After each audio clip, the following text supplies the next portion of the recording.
Ya, kita lanjutkan kembali perbincangan di tokoh kita dan mungkin kita bicara mengenai agak serius nih, mengenai ekonomi gitu ya. Artinya kalau dilihat apa sih sebenarnya mempengaruhi perekonomian nasional? Apakah juga bicara mengenai daya beli masyarakat itu juga sangat berpengaruh, lemah atau tidaknya gitu? Silahkan Bang. Lulu, saya ini penggemar Einstein. Oke. Saya quote satu kata-kata indah dari Einstein. Kalau kita menggunakan cara yang sama, berulang-ulang, untuk memecahkan masalah yang sama, jangan pernah bermimpi hasilnya akan berbeda. Oke, ya. Ya. Logik ya. Konyol ya Bang, kalau mau berbeda. Ya. Nah, kenapa ekonomi kita lesu, kenapa ekonomi kita stagnan sampai 2019 hanya tumbuh 5%.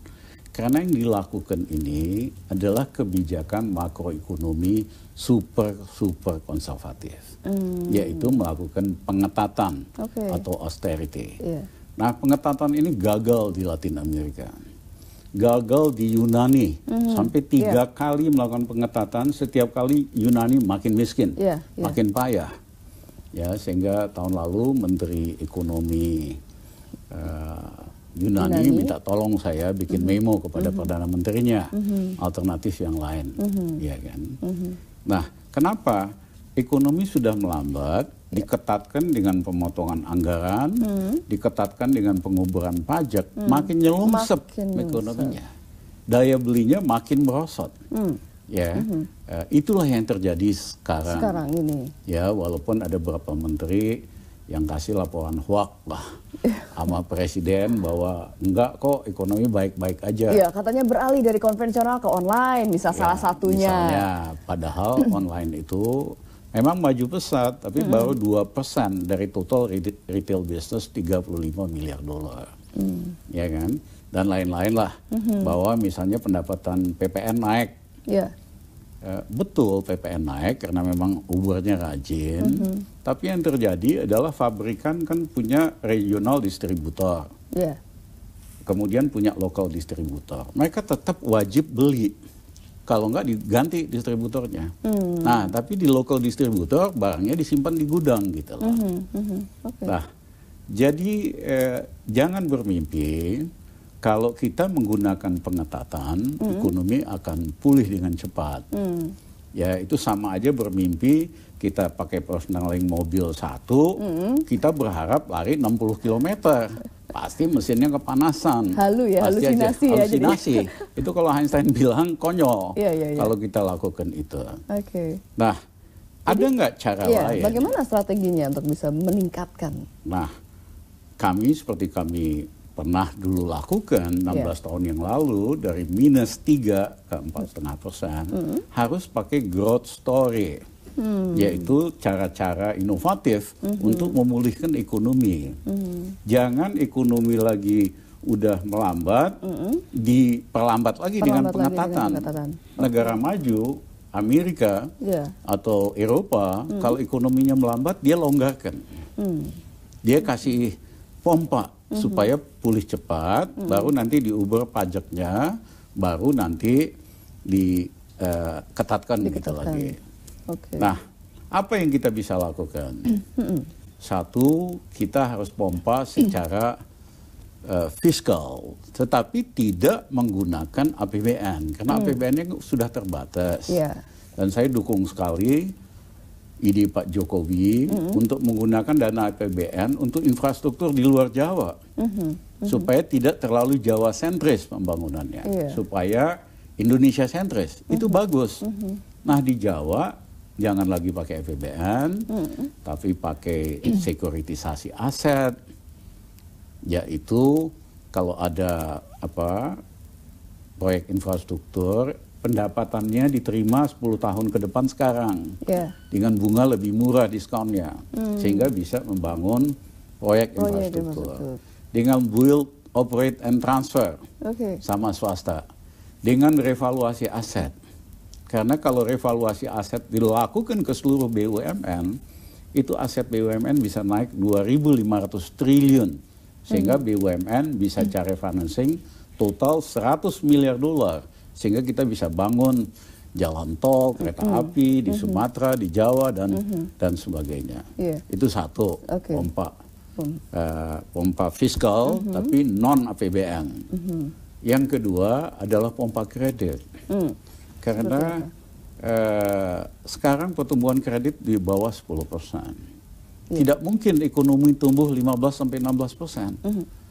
Kalau kita mau naikin ekonomi 5% supaya tumbuh 6,5% sampai 2019, dan itu bagus supaya Pak Jokowi elektabilitasnya naik, caranya kredit harus tumbuh 15-17%.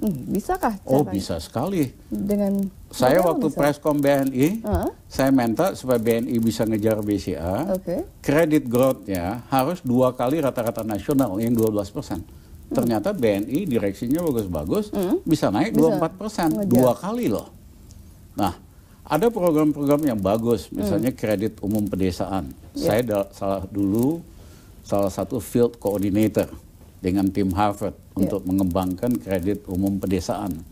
Itu dari dulu kredit macetnya hanya 0,3%. Artinya itu bisa dipompa. Bisa dipompa ya. Minggu yang lalu saya ke Cilincing, ke daerah miskin. Ada program PNM khusus hanya untuk ibu-ibu. Karena ibu-ibu ini kalau dikasih kredit, duitnya benar-benar dijalankan untuk usaha, buat keluarga. Gitu ya. Tapi kalau dikasih ke bapak-bapak, duitnya tuh jadi rokok, jadi apa. Nggak produktif ya? Nggak produktif.